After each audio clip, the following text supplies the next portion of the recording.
রাতের বেলায় করলাম পনির পোস্ত।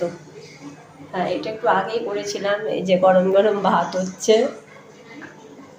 হচ্ছে পনির ভাপাটা করে রেখেছিলাম যে জলটা ঠান্ডা করে আছে তুলতে পারবো।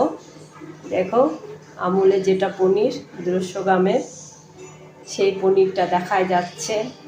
পনির ভাপার জন্য এখানে আমার সাদা সর্ষে, কালো সর্ষে, পোস্ত আর আছে কাজু বাদাম বাটা, কাঁচা লঙ্কা, নুন দিয়ে ভালো করে আমি শিলে পিষি। কিন্তু যেগুলো ভাপা হয় সেগুলো শিলে না একটা আলাদা টেস্ট আছে, আমি শিলে পিষেছি। তারপরে নুন, হলুদ, একটু চিনি, আর ওপরে দুটো আমার এই লঙ্কাগুলো কিন্তু খুব ভীষণ ঝাল, প্রচণ্ড ঝাল। আমি ওবেলায় তখন ভাতে দুটো খেলাম, এত মুখ জ্বলে গেছিলো, এত ভীষণ ঝাল।